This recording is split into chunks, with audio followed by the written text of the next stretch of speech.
This is a special edition of Hockenberry. Live in Tirana, Albania, John Hockenberry. And live in Littleton, Colorado, Tom Brokaw. Good evening, everyone. Welcome to the program. We are live in Tirana, Albania, just off a very busy runway serving as a military base here in Tirana. But tonight, a two-front war for America on two different sides of the world. One here in the Balkans, dressed in olive drab combat fatigues. The other in the heartland of America, the victims dressed in the casual duds of high school teenagers and black trench coats, as we're all learning tonight. All the details of the war here in Kosovo on this program tonight, and also the latest from Littleton, Colorado. And we go now to my colleague and NBC Nightly News anchor Tom Brokaw, live in Littleton, Colorado. Tom? John Hockenberry, the two extremes of the world, what you're witnessing there and of course in the Balkans, and what we're witnessing here in Heartland America, this community of Littleton, Colorado, Jefferson County, the entire state of Colorado, and for that matter, the rest of the country, still trying to come to grips with the idea that two young people who thought of themselves as misfits and were angry at how they were treated by their school and by many of their classmates, two youngsters who paid a lot of attention to computer games and to the idea of warfare with society, went in yesterday to their school and killed 13 youngsters and then killed themselves as well. What do we know about them? Let's listen now to NBC's Jim Avila tonight. These two boys, 18 days from summer break, one nearing graduation from an honored school, living in an upscale community, both parents at home, described as attentive and concerned. They've just been nice people. I mean, it's like you can't put blame on them at all. It's Dylan's choice, and no one knows why he made that choice. So how did Eric Harris and Dylan Klebold become America's most notorious killers, murdering classmates with a weapons cache that includes 30 bombs planted inside and outside their school, 2 sawed-off shotguns, 1 handgun, 1 carbine rifle? Well, they were laughing about killing people, and it was like they having the time of their life. Those who knew these teens best say the trenchcoat mafia is more than just black clothes. These boys were dangerously strange. You could tell he hated a lot of people. You could tell there's just a lot of hate in him. Both Eric Harris and Dylan Klebold had trouble with the law. Arrested as juveniles last year on charges of breaking and entering a car, they finished probation just 2 months ago. And NBC News has learned from close associates, both boys were fascinated by guns, watching the movie Natural Born Killers over and over again. And 1 month ago, the boys went to the hills near their suburban Denver homes to videotape themselves shooting high-powered guns. This young girl, a close friend and rare female member of the Trenchcoat Mafia group, says Eric and Dylan were mesmerized by war and spent their lunch hours on war games. Because of the way that it was done, they knew beforehand exactly what was going to happen. And at home spent hours on the computer adding even more violence to Doom, a medieval war game. Both dabbled in German, and their music was foreign, the dark heavy metal of Rammstein. NBC's Jim Avila tonight reporting on the two suspects. Of course, they died of self-inflicted gunshot wounds in the carnage at Columbine High School. One of the students who knew them both well was Brooks Brown. In fact, yesterday he left the school to have a cigarette, and just at that time, Eric Harris said to him, "Brooks, I like you, get out of here." Brooks didn't know what he was talking about, but as he walked away, he began to hear gunshots, and then he realized that his friend Dylan Klebold was also probably a part of it. Today, I talked to him about these two young men who committed so much carnage at Columbine High School.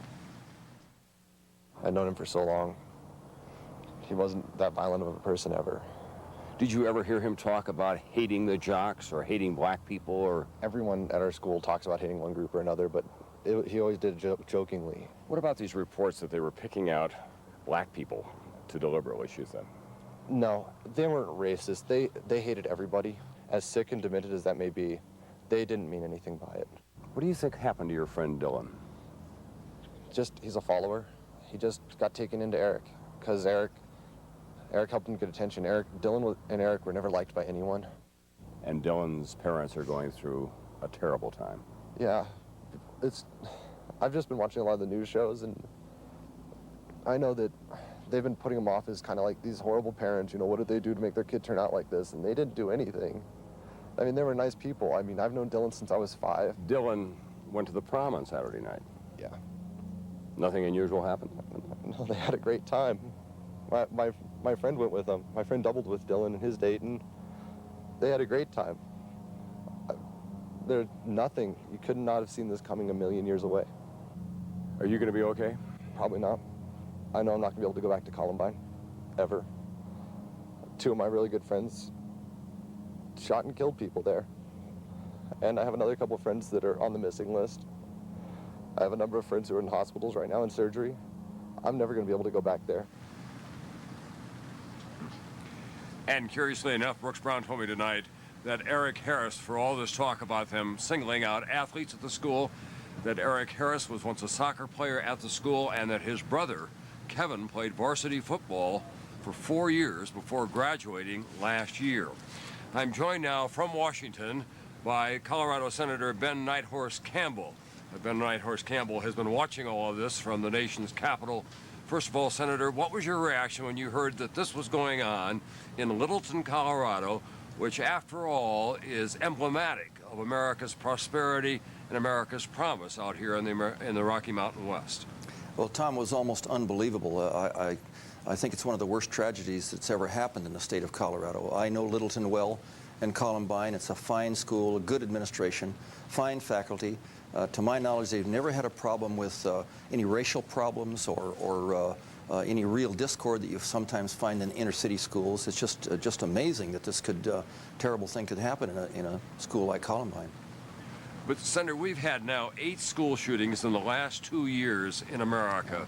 Isn't it time to move all of this to the top of the national agenda? I think it is already being discussed quite regularly in Congress. You have to remember, we have to try to balance a number of protections that Americans have that are guaranteed in the Constitution, and certainly the Second Amendment is one. There are a lot of guns in circulation. They say there are 12 million guns a year sold in America. And one recent report by the National Education Association indicated that maybe as many as 100,000 guns are going to school in the American classrooms every day. That's an outrageous statistic. And so I know that we have to try and move forward and bring this debate to some kind of resolution where we have more protection for our people. But at the same time, I think a rush to judgment, and there certainly will be on the part of some people, that will basically say what we need to do is ban all guns from private ownership. I think that goes too far, and we simply cannot do that. Well, I think a lot of people are not going to say you're going to ban all guns, but they're going to wonder how 2 youngsters could get such a deadly arsenal. They had a wide variety of very sophisticated weapons with them. That's true. As I understand it, though, they were legal weapons, 2 shotguns, a carbine, and a semi-automatic handgun. None of them were considered the so-called assault-type weapons. But, you know, Tom, we've had a law in Colorado since 1994 that makes it illegal to carry any weapons on a school. The youngsters are automatically expelled if that happens. They violate the state law. You can pass all the laws in the world, but if you don't have some way of implementing them, some way of making them stick, I mean, just to pass more laws isn't going to correct the problem. It seems to me that we rely almost too much on federal legislation to correct problems that we need more local input on. And from my perspective, and believe me, Tom, I'm talking from a personal experience. I used to be a deputy sheriff.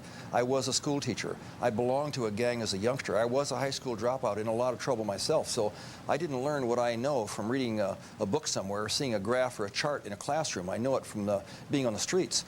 And I'm convinced that when you have youngsters that are borderline, they consider themselves outcasts or they consider themselves out of mainstream and they think that they've been abandoned, they need a lot of help and a lot of counseling. And I don't think we're doing enough in that area. We seem to do more and more strict laws after the fact instead of trying to get ahead of the curve and recognizing that we need more input.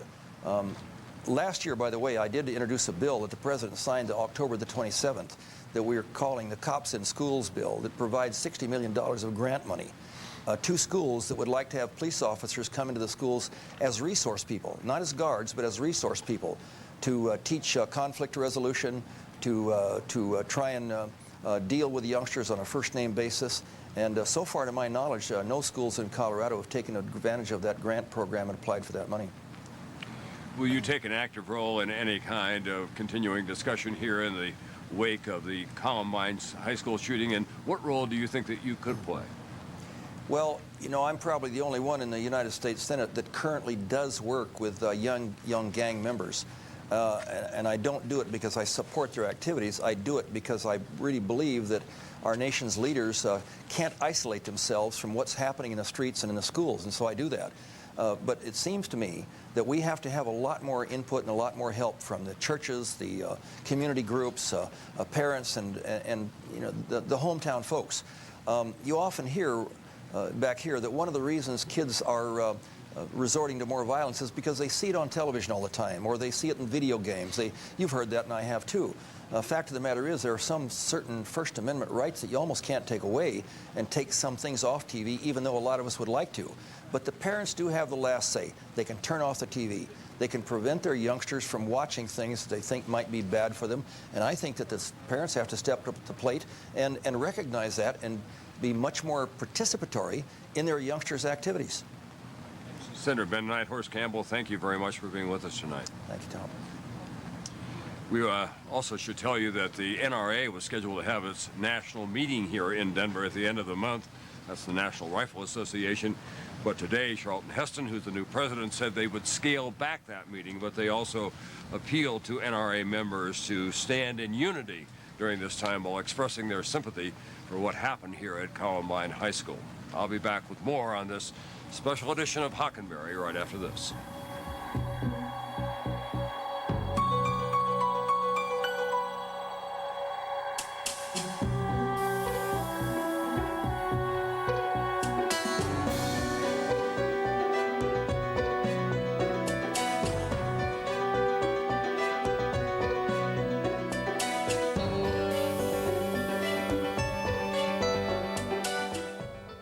The crisis in Kosovo rages on, and NBC is there, on the air, on cable, and on the internet. The crisis in Kosovo on the networks and stations of NBC. So, Mike, what got you into this Katara? Well, you know, I thought about getting another Mercedes, but... Good luck, gentlemen. I really like the way this handles. Traction control's phenomenal. Really? It's got more horsepower than a C280. No kidding. I kid you not. So I thought, why not do something different for a change? Different. There's an idea. Katara. Think Zig. Michael, I say Michael, would you like to hear a bird call? Sure, Foghorn. With MCI, a bird can call for just 5 cents a minute every Sunday and 10 cents a minute all week long. Now that, my friend, is a beautiful bird call. The bird, the bird thinks he's a comedian. Now stop stealing my material. Call 1-800-Sundays to sign up. Don't get me riled. When Diane initially came into the office, her time horizon for investing her money was rather short term. It was right after college. I was going to turn over the money pretty quickly to pay for graduate school. Since then, her objective has changed. I've always had this kind of long-term goal in mind, which is starting my own business. What that means actually invest more aggressively because her time horizon had lengthened. She knows herself. She knows her goals. She knows her tolerance for risk. She's learned about the tools that Schwab has to assist her in meeting those goals. Are you concerned about losing more hair? Do you wonder how much further it will go? Do you wish you could do something about it? Well, there's a pill for men with certain types of hair loss. It's called Propecia. In clinical studies, the vast majority of men, 83%, maintain their current hair count, and most, 66%, regrew some hair. Take it daily and you could see results in as little as 3 months. Propecia is for men only. A small number of men experience certain sexual side effects. Each occurred in less than 2% of men. Women who are or may potentially be pregnant must not use it or handle broken tablets because of the risk of a specific kind of birth defect. Talk to your doctor or pharmacist and read the consumer information they can provide. For a free brochure on Propecia, call toll-free 1-888-MERC21.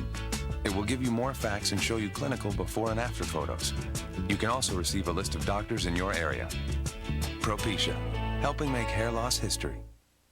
I'm still in shock. I don't understand why anything like this would ever happen. And I mean, you see it on all the other TV things about the other Jonesboro and stuff, but I didn't expect it to ever happen in my school. We're back now, and Cliff Van Sant is a former FBI profiler. He takes a look at criminals and tries to figure out what makes them tick, and he joins us now. Mr. Van Sant, these two youngsters knew what they were doing. It was a very sophisticated operation, these kinds of things go, and they planted a number of bombs around the school. Based on what you've been able to see so far, what does it tell you about them?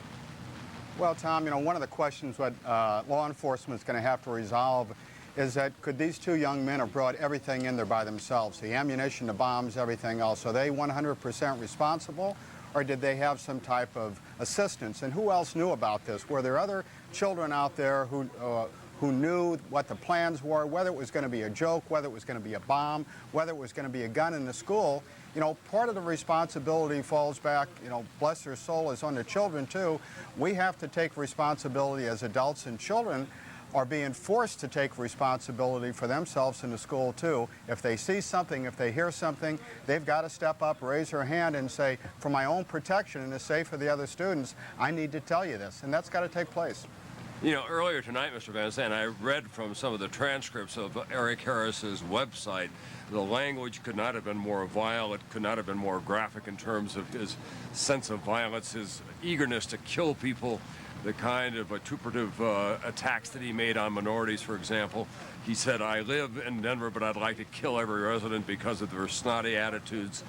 There's an awful lot of that on the internet these days among high school teenagers. But no one expects that just because kids write that the fuse is burning somehow.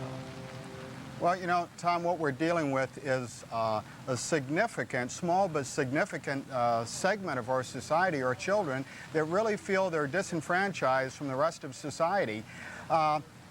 Many times when we talk about criminal behavior, we see someone and they've got this fantasy, whatever the fantasy might be. It may be doing something negative, it may be killing, acting out violently. The reality is actually doing it. Well, there's a long distance, Tom, many times between that fantasy and that reality. What we're finding out is that movies, negative books, television, pornography, the internet in certain ways, that builds this bridge between the fantasy and the reality, and it's allowing kids to act out. The video games that they play, they shoot them up. See how many hundreds and thousands of people that you can kill with a video gun. All of a sudden, now we're taking that fantasy game and we're making it the reality. And I've seen this happen before where kids are acting out what they see. They're not just acting out what they see in society, they're acting out the very games they play now, and people are dying because of it.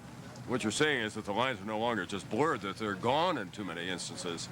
There is no line in the sand. We're in a sandstorm, and our kids are being blinded from a number of different directions. And it's not, you know, people, for the last 2 days, Tom, they've been begging, they've been looking, give us a reason, tell us why this is happening. And everybody wants one reason. We're looking for the taproot on the tree, but if you've got a tree, you've got multiple roots that are coming off there. And we want to blame somebody. We want to say, whose fault is this? Well, is it the school's fault? Is it the parents' fault? Is it the church's fault? Is it the neighborhood's fault? Number one, we all know the fault belongs with those two young men who actually acted out this way. Every time they pulled the trigger, they could have made a choice not to pull that trigger again, and they did it. But just like the roots of a tree, there's a lot of people that impact on the lives of these young men that could have helped them change, modify their behavior, and unfortunately that hasn't happened. Tom, we're losing a generation. Now, we've got millions and millions, you know, over 50 million children in our school system,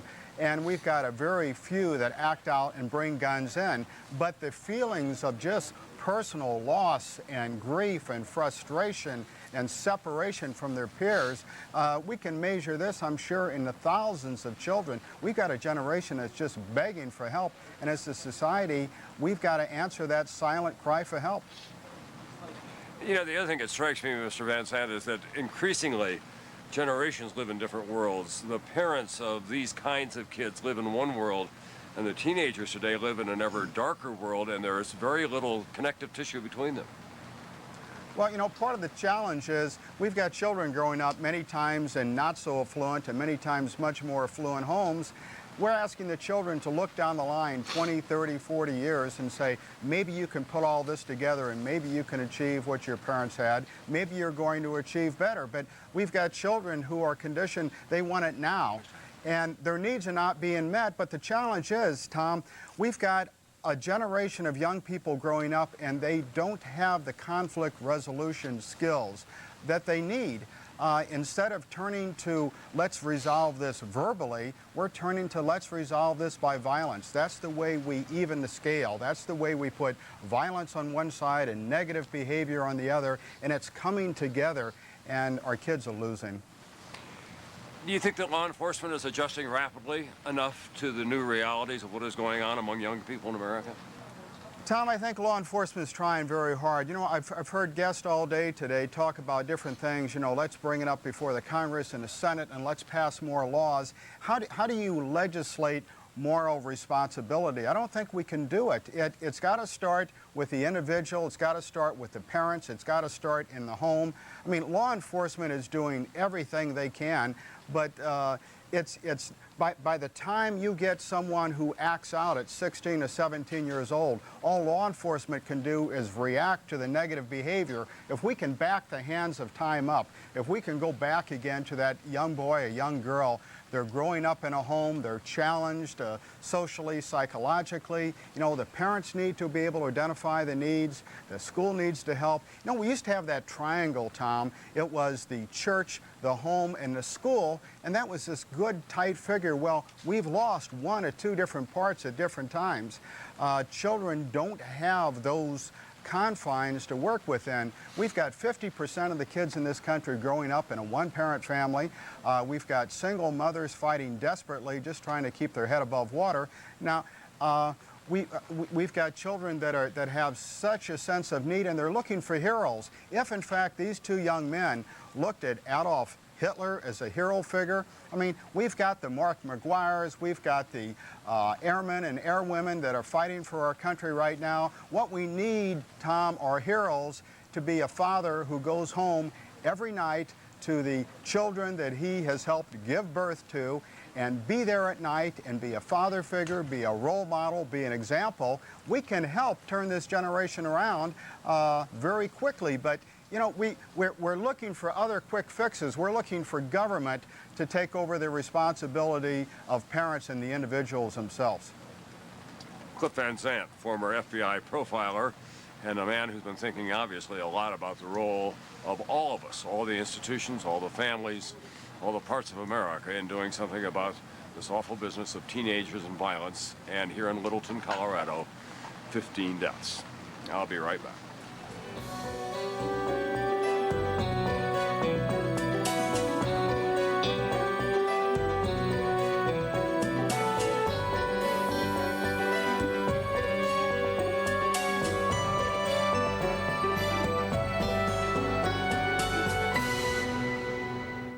A town mourns. A nation searches for answers. For ongoing coverage of the Colorado school shooting, stay with MSNBC on cable and the internet. How far must you go to improve wholesome, creamy, nutritious Dannon yogurt? Actually, only as far as the bottom. To see Dannon has already gone overboard to bring you peaches simply bursting with flavor. Dannon, made with fruit picked at the peak of delicious. Tylenol House Call. Information for healthy living. Well, it started in my hand. Now I feel it in my knee. Kay Cook is one of over 20 million Americans with osteoarthritis, the most common form of arthritis. Researchers have discovered that the pain and stiffness of osteoarthritis are not caused from inflammation, as once thought, but from the gradual wearing down of cartilage, the shock-absorbing tissue in the joints. I was surprised when the doctor told me it wasn't inflammation. If you have osteoarthritis, what should you do? Experts recommend exercise for strength and flexibility. And if you have pain, experts recommend the medicine in Tylenol Arthritis Extended Relief first. Tylenol Arthritis works up to twice as long as regular aspirin without the risk of stomach irritation. I have arthritis, but I don't let it stop me. If you have the symptoms of arthritis, talk to your doctor. You can get relief. Tylenol House Call is brought to you by Extra Strength Tylenol. This vehicle is a lot like an all-weather coat. I mean, you know, a tough one. It's ready for the elements, ready for any situation. But there's a surprise. When you go to put this thing on, oh, that's actually pretty smooth. There's fur in here. This is comfortable. That's the experience of looking at a Pathfinder and then getting into it. You're in a whole different world inside, and it's one of comfort and luxury. Craig, I don't know. Fair enough. Maybe this'll help. As you can see, I love you more than anything in the world. Note the dramatic increase in the past 7 months. This shows how much we have in common. My 10-year gross earnings potential. A composite of what our kids might look like. I like what you've done here, Craig. Sometimes it's not just what you say, but how you say it. Kinko's. Express yourself. How far must you go to improve wholesome, creamy, nutritious Dannon yogurt? Actually, only as far as the bottom. To see Dannon has already gone overboard to bring you peaches simply bursting with flavor. Dannon, made with fruit picked at the peak of delicious.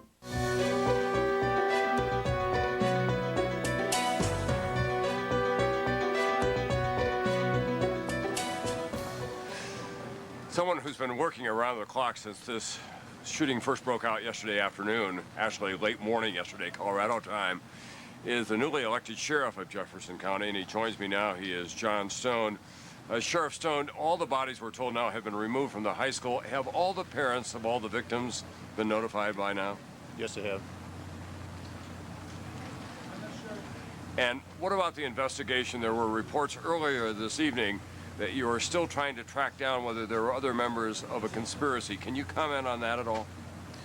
Well, we've got a lot of work to do. We've got a big puzzle to put together now. The concern we had is that we had a lot of ordnance up there, a lot of these bomb devices, in excess of 30 that were detonated or found in the school or on the school property.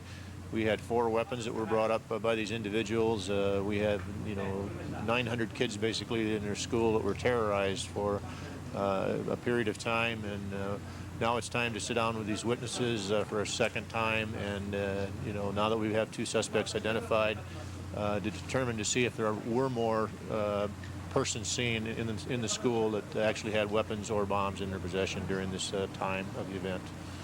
Have you been able to go back? You've just been in office since January, but I'm told a year ago that your department was notified about the website of Eric Harris, which can contain a lot of violent threats, even threats to kill people. Have you been able to check that out at all? We will be going back and looking at those records. I've been out of law enforcement for a few years, but I was actually in this for 19 years prior to this. But the websites, as well as the computer, and all those computer records will be fully examined. And Sheriff, we were talking earlier today. You were a California policeman back in the 1960s. You said you were worried about what was going on the left, and now you're worried about what is going on in the it seems right. like the pendulum's swinging the same way or the other way, but it's just as crazy on both sides if it goes too far to the right or the left. Are you worried about continued hate violence in Jefferson County? Well, I think as a nation we should be concerned about continued hate violence, or as a world, because it tends to be a worldwide phenomenon now. Sheriff John Stone, we know you have a lot to do tonight. Thank you very much for being with us. Okay, thank you. I'm Tom Brokaw here in Littleton, Colorado, and coming back in just a few moments, my colleague, the man that I admire so much for all the work he's doing over there in Albania with the refugees, the host of this program, John Hockenberry. He'll be back right after this. MSNBC.com brings you a comprehensive look behind the disturbing trend of youth violence. Could the next tragedy be prevented? Learn the warning signs now on MSNBC.com. While you were watching interest rates fall, Countrywide Home Loans was working on ways to help lower your monthly payments. While you waited, we figured out ways to help cut years off your loan. And while you were realizing there's never been a better time to refinance your home, we were coming up with ways you could do it with no out-of-pocket costs. Now, we're ready. Hello, thank you for calling Countrywide Home Loans. This is Maria. How may I help you? The rest Maria, hi, this is David. Yeah, we just talked. is up to you. Don't wait any longer. Give me just one moment and I'll pull up your file. Okay, great. Here it is. Yes. Call 800-EASY-877 now or go to countrywide.com. We never stop thinking about what you need, and that makes refinancing at a great rate easy. Really.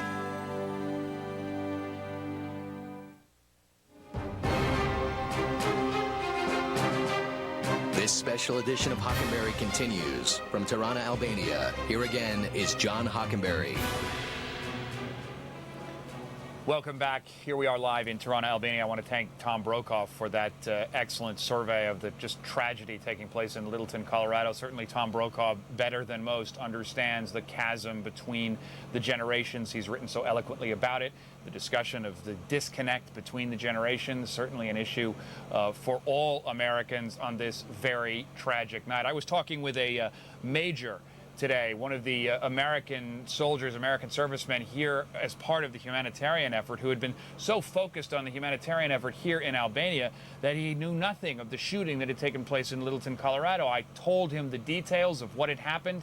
He looked almost immediately, tears came into his eyes, and he said, you know, my job is to fight for freedom, but sometimes America can be a very scary place.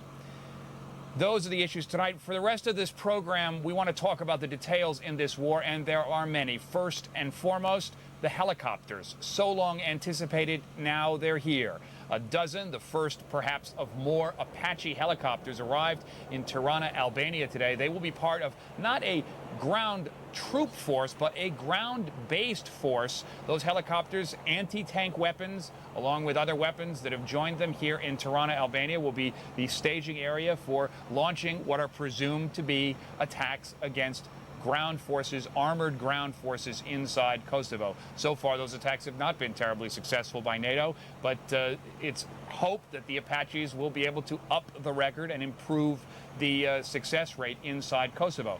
The refugee crisis, meanwhile, continues apace. It's estimated that 50,000 refugees are trapped between the border of Kosovo and the country of Macedonia.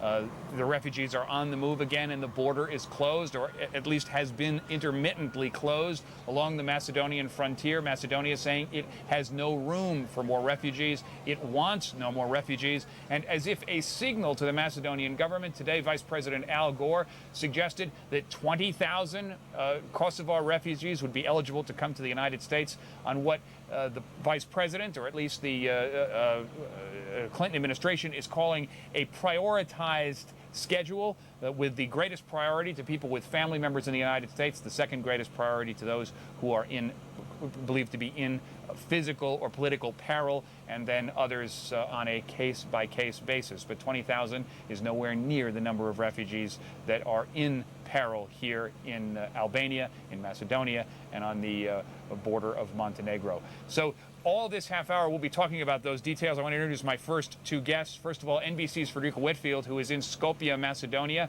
who has spent many long hours in Skopje, Macedonia, seeing the refugee crisis from that frontier. Thank you, Frederica, for joining us at this ungodly hour here in the morning in Albania. Thank you. Hi, John. How are you? And I'm just fine. Also with me is Joanne Mariner, who's an associate counsel for Human Rights Watch. And Human Rights Watch is very important. They are part of the evidence collecting, the forensic task of putting together what would eventually be a prosecution for war crimes against one or more members of what are presumed to be war criminals in the Serbian military, who may or may not be responsible for all of the human suffering that we see around us here in Albania. Joanna, thank you very much for joining us here. First of all, how is the investigation going, and how are you able to conduct it amidst the middle of a conflict right now? Well, we've had an investigator here since March 29th up in Kukas at the border. Our first investigator was here for about a week. He overlapped slightly with our second, who was here for 2 weeks, and then I overlapped him for a week. So we've been interviewing, several hundred refugees by now. I mean, some very short interviews, some several-hour interviews, and collecting, extensive information on atrocities, war crimes, human rights abuses. And is your mission here to acquire testimony, evidence that's actually going to be used in trials, or are you more trying to figure out where it is you need to go when it's time for you to go into Kosovo and actually come up with physical evidence of the kinds of things that have been talked about, of course, by the State Department, mass graves, the idea of mass rapes, the separation of families? Which is it, evidence or asking questions to get in, really? It's both, actually. And we have, I mean, just about 4 days ago, I interviewed a survivor of a massacre of over 50 people, and he drew a map of where we also interviewed someone who buried the bodies, so we have very detailed idea of where exactly the bodies are buried. It happened to be just by an important bridge and a stream, so we think it'll be very easy to find them. So that's one aspect of it. So in your mind is a mass grave that you believe is somewhere inside Kosovo, probably not far from here, based on testimony that you've already done? Yes, I mean, we interviewed a survivor of the massacre who was one of the first people shot. He was hit in the shoulder, so he sort of fell on the side. It was right by a stream. He fell on the side of the stream, and they were just shooting people really fast, and tons of bodies fell on top of him, so they covered him, and he kind of miraculously survived. And then chilling. After it, they went and checked to see if people were alive and shot the ones that were breathing, but he was so well covered up that he didn't get shot. It's an absolutely chilling story. Frederica, the discussion today of more refugees on their way to Macedonia, the headline there seems to be the attitude of the government towards taking more refugees does not seem to be terribly cooperative, and in fact, there are reports that the Macedonian authorities are really having their own problems with refugees, being abusive, being uncooperative with the delivery of humanitarian aid. What can you tell us about what's going on in Macedonia?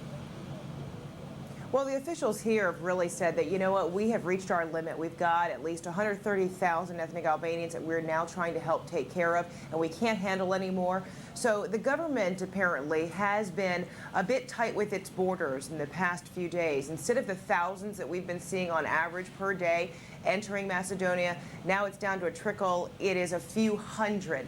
Yesterday, just a couple hundred finally made it across the border after apparently waiting days just at the border, almost like a new no man's land. And this was in an area called Yolani, which is just over the border, just about 25 miles northeast of here.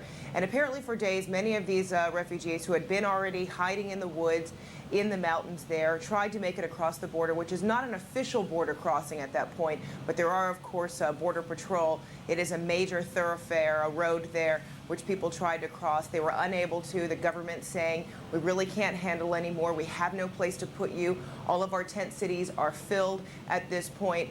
But apparently the government perhaps responding to publicity that there were so many refugees who were stuck in that situation, who had no water, who had no food, no blankets, etc., decided to allow a few hundred in. They bussed many of those people in, took them to camps that are already filled to capacity, and now the government is under pressure, responding by building a new tent city, and they say that they might be able to accommodate up to 20,000. The German troops who are erecting that tent city say it is a tent city built really for 4,000 to 5,000. So it's likely that that will be another tent city that is getting some, that may be under scrutiny in the next few days.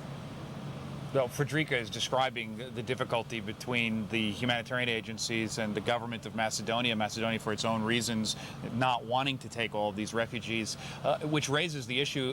Some NGOs, non-government organizations, humanitarian agencies have said it's difficult in this environment to establish a neutral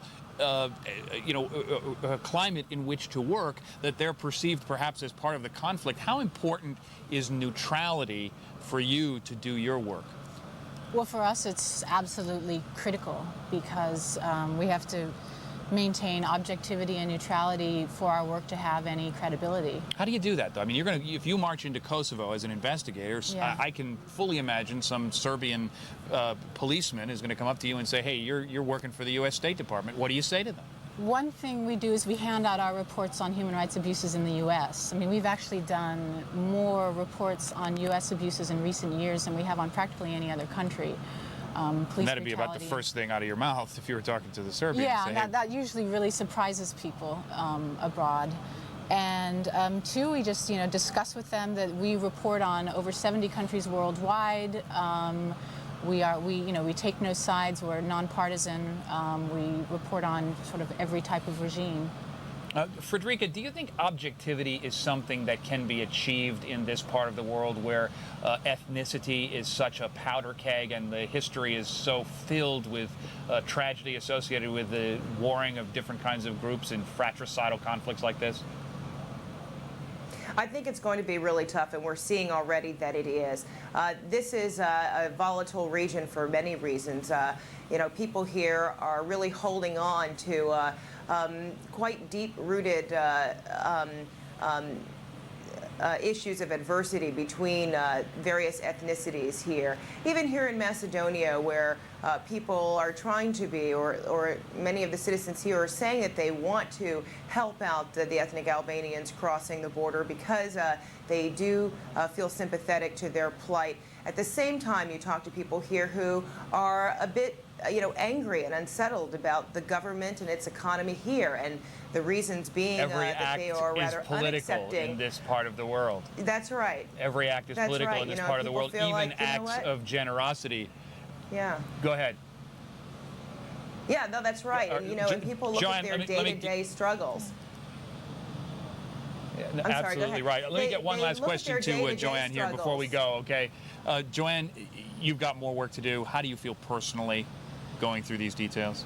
Well, it's exhausting, and it's, you have 60-year-old women coming up to you and telling you how they lost their husband, they lost their son. It's very, very hard. But it's also, the people are extremely generous, and it does kind of renew your confidence in the strength of the human spirit, because they have a really strong social structure and they are taking care of each other, and you can really feel that. And the work goes on. Joanne, you're on your way to Kukas to do more of this investigative work. Next week we'll be back here. We want to talk to you to see how it went when you return to Tirana. Frederica Whitfield, thank you very much from Skopje. We are going to take a short break. When we come back, some of the military details, the implications of the Apaches, much anticipated, but can they do anything on the ground? We'll be right back.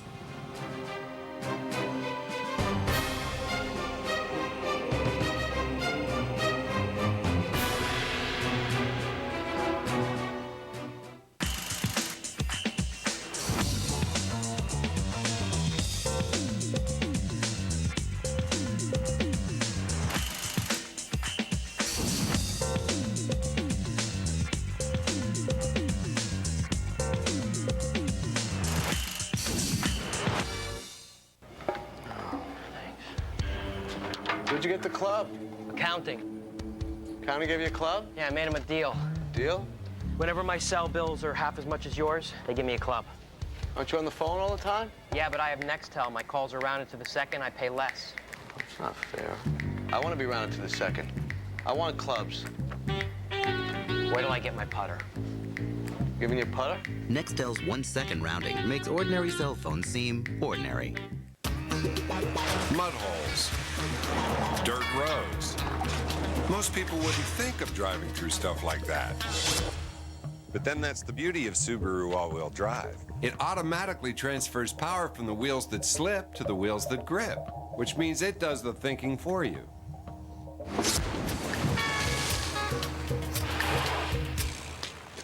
Sorry, mate. Guess I wasn't thinking.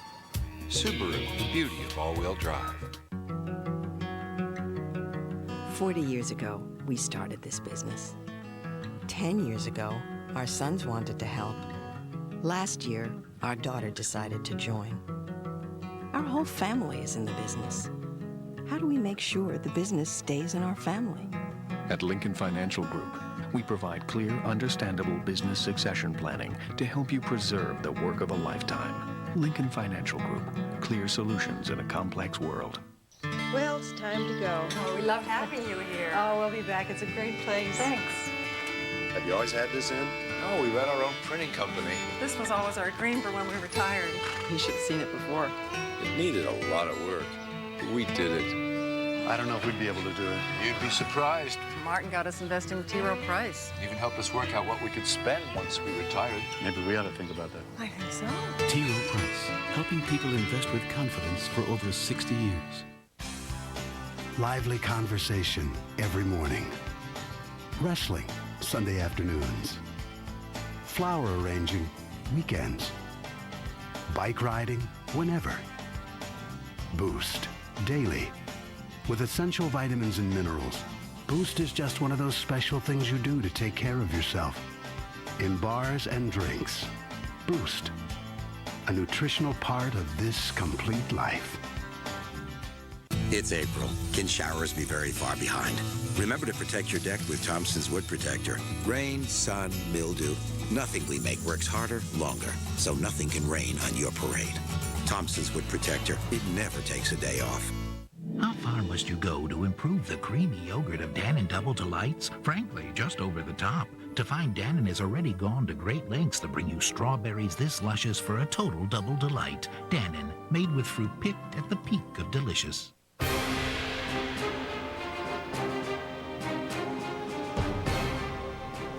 Welcome back. Those are the Apache helicopters that arrived today here where we are live at Tirana Airport, the military base here in Tirana, Albania, which will be the staging area for those Apache helicopters. Retired Major General Edward Atkinson from the Center for Strategic and International Studies is my guest. He joins us now along with NBC's Jim Maceda. General Atkinson, what can the Apaches accomplish? Well, it's a pretty fearful weapon, John. It comes, I don't know if you look closely at those pictures, it's got a chin gun there, 30 millimeter, fires about 11 rounds a second, and then it's got 275 rockets, 2.75-inch rockets, and then it carries 16 of the Hellfire missiles, the real tank killers. It has an ability for all-weather, at least a night operation, and target designation that's second to none. Now, is that something that's going to make Serbian troops feel more insecure or Kosovar refugees feel more insecure? Well, I think that we'll be very careful as we get down there at the very low-level operations, and we can get a much better idea. We can see much more of what we're doing, and these helicopters don't operate alone. We've got Predator unmanned aircraft out there searching for targets, and then we have other helicopters which serve as scouts. And normally the path which these sharks will fly will have been cleared ahead of them by missiles fired from the multiple launch rocket system to suppress air defenses in the area before they go in. Jim Maceda, you've just come out of Belgrade, actually kicked out of Belgrade by the Serbian government. What will they make of the arrival of these aircraft here behind me in their pursuit of the idea that this is really going to be a ground war eventually? Well, I tell you that Milosevic and his troops are preparing for a ground war. There's no question but that they're making all the moves necessary now to get in place for an eventual ground war. However, no one really believes that there will be a ground war. Certainly that these Apaches are coming in. Yugoslav troops and officials and officers are certainly aware of that. But, you know, they have taken precautions. We know what the Apaches can do, but will they actually be able to do what they're touted to be able to do in Kosovo? I've come back from a trip inside Kosovo, throughout southwest Kosovo and the border with Macedonia and with Albania. And I must tell you that tanks and troops are very well dispersed. You see no more than a platoon. They are prepared. They are prepared. definitely prepared. They're in the tree line. They're hiding in barns. They're hiding in former Albanian houses covered with hay. And they're prepared. All right, also. Jim, we're going to discuss those preparations that the Serbians have made when we come back. And we're also going to ask you about the circumstances of your departure from Yugoslavia when we come back. Jim Maceda and General Atkinson, stay with us.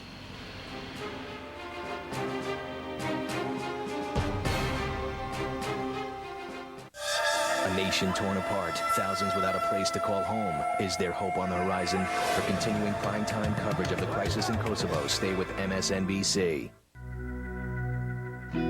Computers would be easier if they were just a little smarter. One day, computers will be incredibly valuable personal assistants. Would you like to schedule an appointment? Sure. How about Saturday, 2 p.m.? Okay.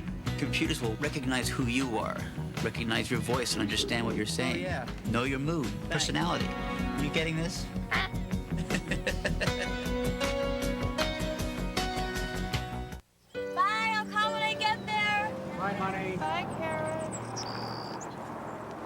Oh, there she goes off to the big city. It's just you and me now. Got the tickets? Uh-huh. If you think a Walt Disney World vacation wouldn't be the same without the kids, you're absolutely right. My poor parents. I don't know what they'll do now. Call 1-407-WDisney and make your dream come true. Hello? Hey, what'd your wife say? No. What about your place? No. Hold on. Hey, what did your wife say? No. Hold on. Hey, what'd your wife say? No.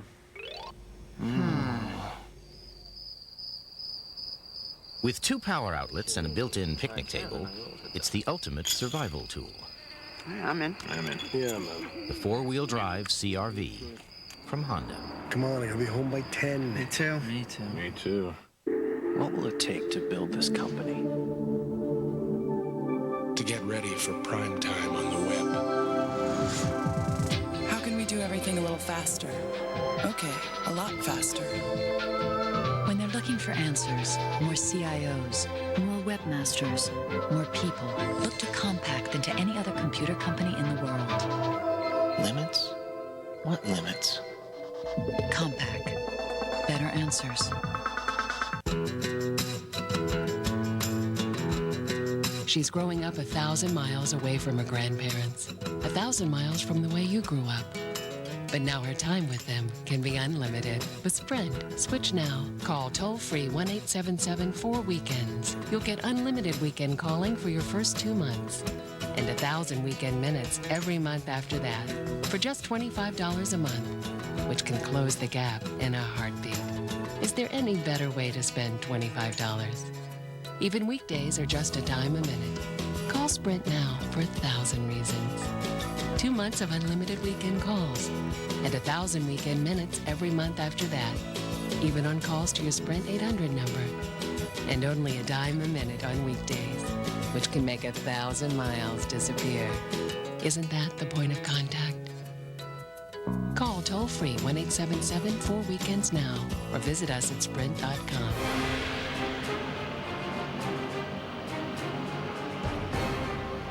Bombing, the latest bombing last night in Belgrade.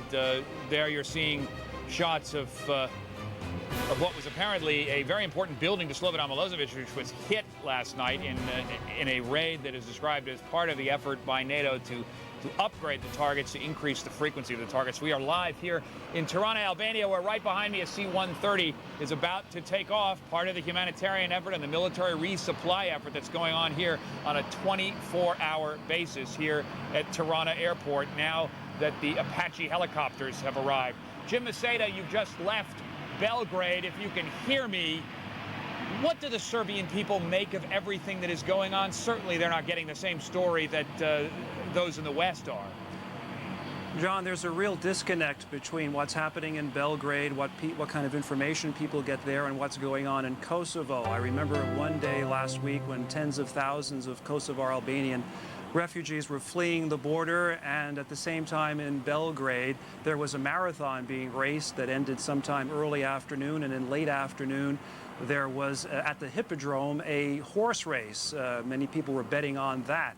So that gives you an idea of the kind of disconnect. Why? Because simply, well, one reason is that they're just not getting the information. Serbian television does not broadcast any information about Kosovo. There are no mentions at all of refugees, or there is mention of refugees, but they're refugees that are fleeing NATO bombing, of course, and not a Serbian you never hear gun. the words ethnic cleansing on Serbian media. Those would not be terms that you would hear on Serbian media, but there have to be people in Serbia and Yugoslavia who understand what's going on in Kosovo. What's their reaction? Usually their reaction is, and you're right, there are a few people who have access to the internet, to the BBC, VOA, and what have you, and the scary thing about those people, and there are some, they know what's going on, they may believe what's happening, they may believe that it's a handful or dozens of paramilitary thugs doing the dirty work down there, but they all say to a man and to a woman that it's the Turks deserve it, if you will. It is a continuation of a cycle, of a cyclical violence that has been going on for generations, and they say, look, we were kicked out of Krajina, there were 250,000 of us then, they're getting back their just desserts. And that's the scary, frightening part of this whole thing. General Atkinson, Jim Maceda is describing a steeliness in the psychology of the Serbian people that I wonder if NATO is prepared for, even with its Apache helicopters. What do you think? Well, we suffer from the Western cultural bias, I think. It's very awkward and difficult for us to understand these ancient hatreds, but I think we're becoming schooled to it. And while we don't sympathize with it at all, I think we're beginning to realize just what the nature of the beast is.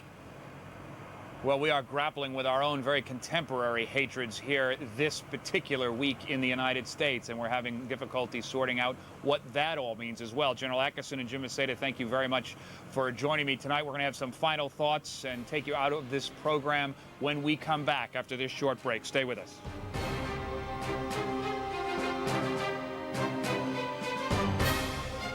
It won't be long before he's your competition. Now meet the kids who are already beating the streak. The winners of the CNBC Student Stock Tournament, The Next Investors. This weekend at 7:30 p.m. Eastern Time at CNBC. Profit from it.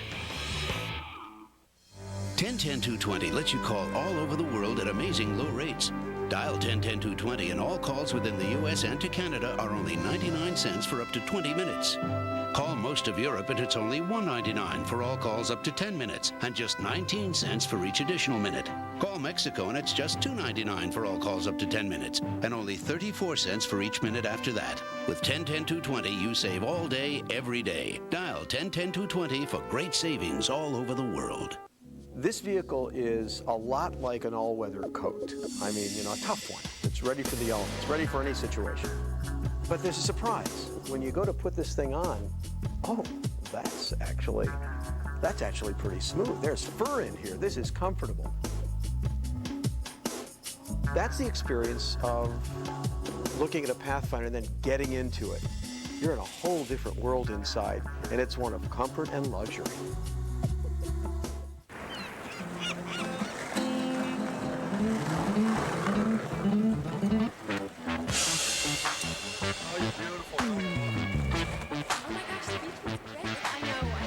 Now 100% of the people can get on the internet. When you buy a Gateway Essential PC with 400 megahertz Intel Celeron processor as low as $37 a month, we'll give you a year on the internet. Call, click, or come in. We know the internet is calling you.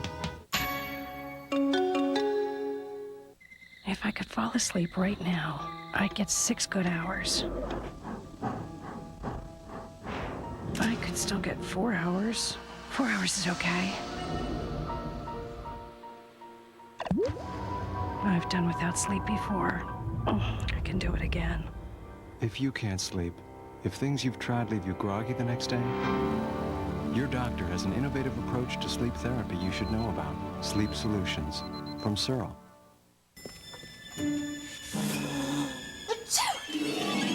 When your allergies are a nightmare, you need help. You need the power of Zyrtec. Prescription Zyrtec goes to work and lasts 24 hours. In studies, drowsiness was the most common side effect. Others included fatigue and dry mouth. Most were mild or moderate. To learn more, ask your doctor or pharmacist. So when allergies are a nightmare, remember the power of Zyrtec. Stuck with a flat tire? Not with this tire. Even with no air pressure, you drive to safety. Aquasteel Run Flat. Don't get stuck. Get there. How far must you go to improve the creamy yogurt of Dannon Double Delights? Frankly, just over the top. To find Dannon has already gone to great lengths to bring you strawberries this luscious for a total double delight. Dannon, made with fruit picked at the peak of delicious. So thank you for joining us tonight. I want you to stay tuned for Brian Williams' program, Crisis in Kosovo. The 11 o'clock Eastern Time special is up also with all the latest on what's going on in Littleton, Colorado. The latest tonight, Apache helicopters getting ready to deploy off of this runway here behind me. It's almost daybreak here, and activity is picking up. Also, fear of more terror as the refugees head for Macedonia. Finally, perhaps when the history of the end of this century is written, it will be about these two events we're dealing with tonight. The outer horror of the Balkans, so frustrating and difficult to understand. The inner demons of Eric Harris and Dylan Klebold, whose motives we may never understand in Littleton, Colorado. Thank you for joining us tonight. I'll be back next week. Thank you. MSNBC is a presentation of NBC News. More Americans watch NBC News than any other news organization in the world. For 24-hour cable news that's more than just headlines, there's something you should see. MSNBC, when you really want to know.